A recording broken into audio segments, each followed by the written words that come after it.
Welcome back to Outdoors with Larry Ray on 790 The Bet. Brought to you proudly by the Tennessee Wildlife Resources Agency and Wally Hatchett's Comfort Food and Drinks at 6439 Summer Avenue.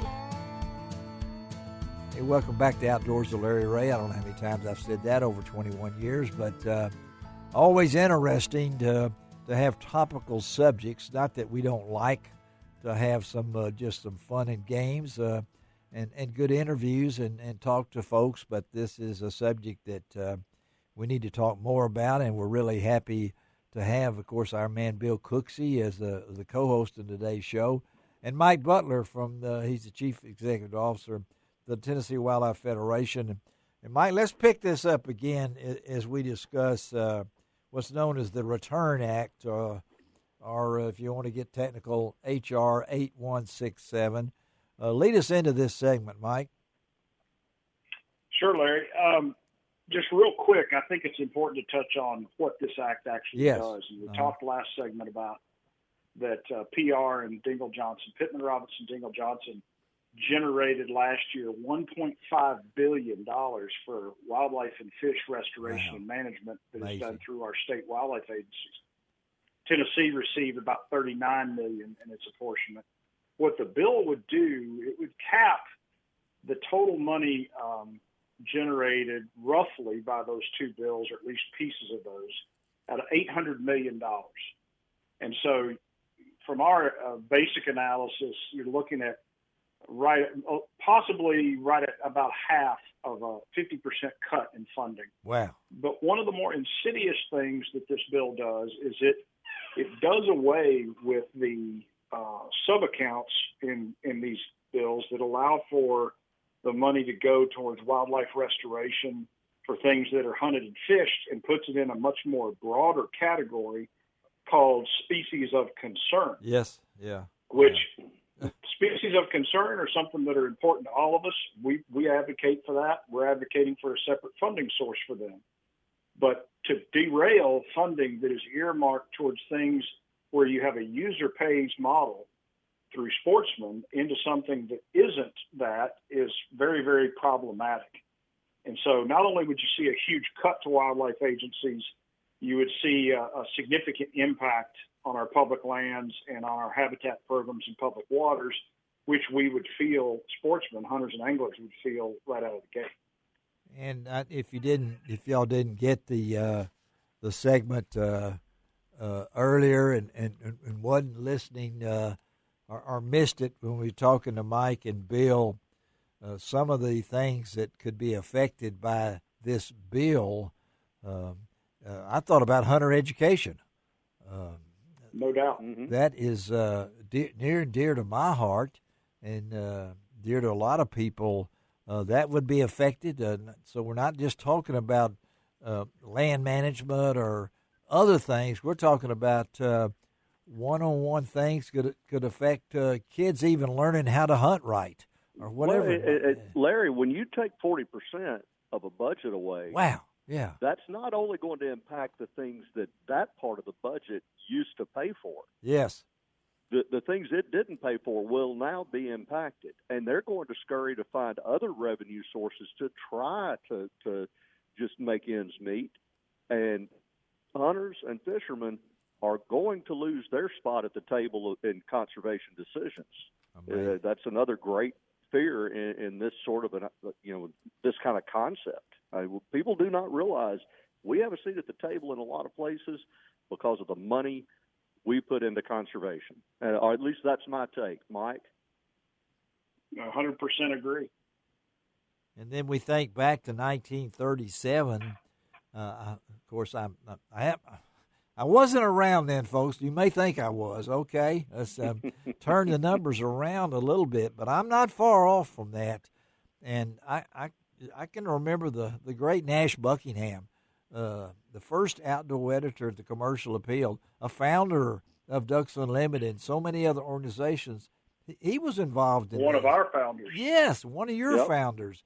And these people like that, and through the years, even,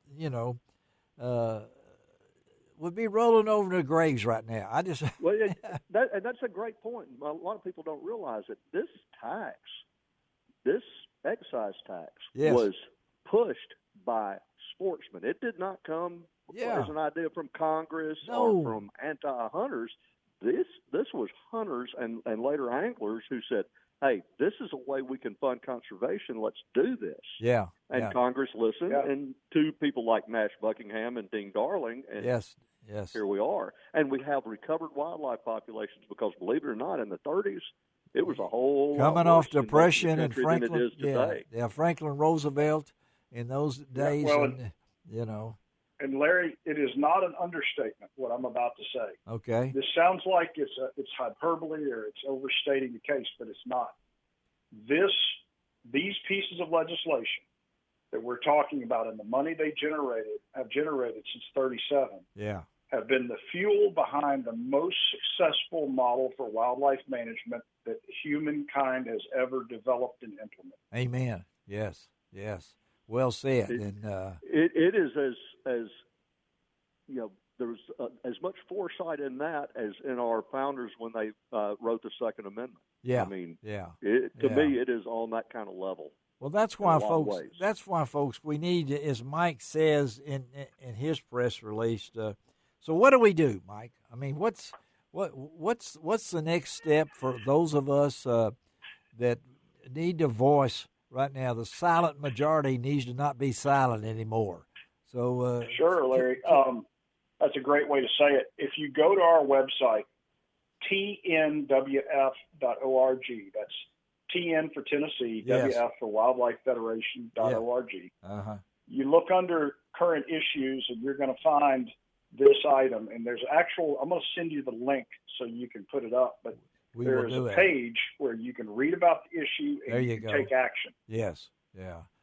And I know there are some congressmen and women are dropping out of this. 53 started. I know you can find out information.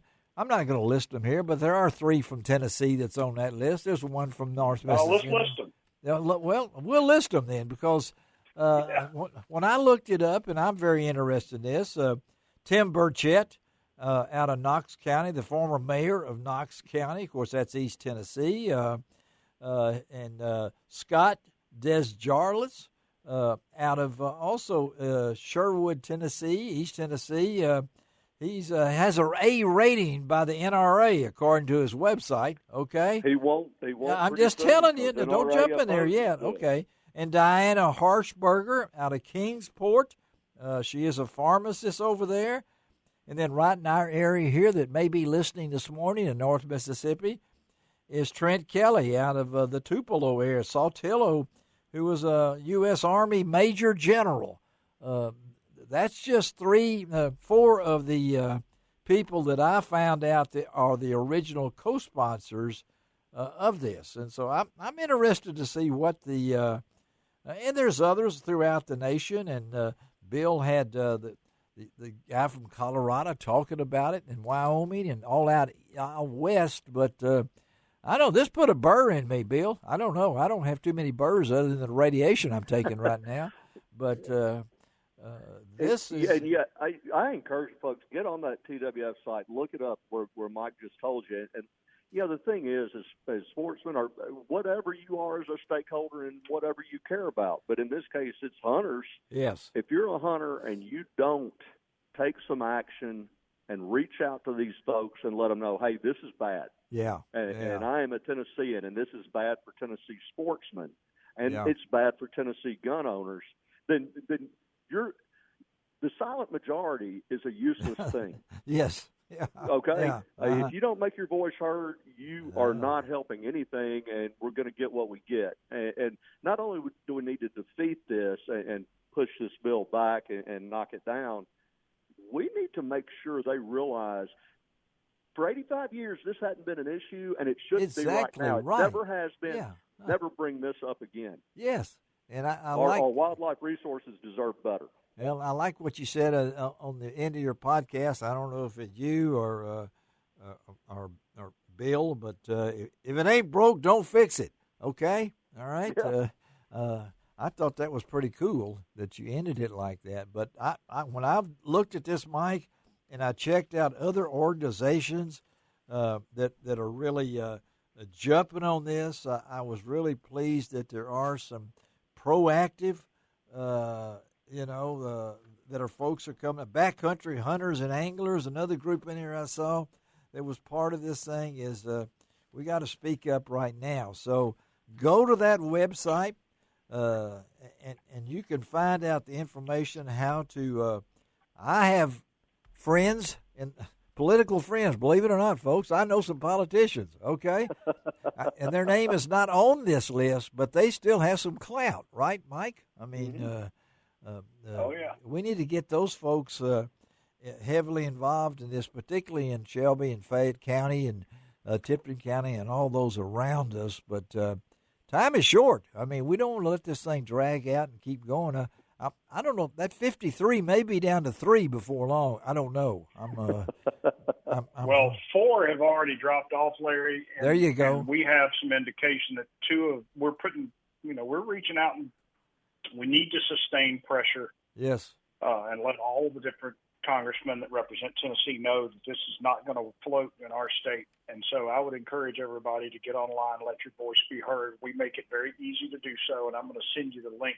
Send me the link, and we'll put this on LarryRay.com, and I'll post it on all the other things. But, of course, the easiest way is to get in touch with the Federation there, as Mike said, and just let them know. They got all the information that you need to have, but it's tmwf.org, and that'll fill it all up. Mike Butler, thank you again, as always, being on Outdoors with Larry Ray, and appreciate your input. Bill, again, appreciate you setting this up with Mike, and we'll stay tuned to this stuff on Outdoors with Larry Ray. Okay, guys? All right? Sounds it's good. Always great and fun to be with you. All right, I'll talk to y'all later. Let's take a break. Bill's going to drop out. Mike's gone. And Wallen will be back in a little while, I guarantee you. They're looking for a new pair of tennis shoes. We'll be right back.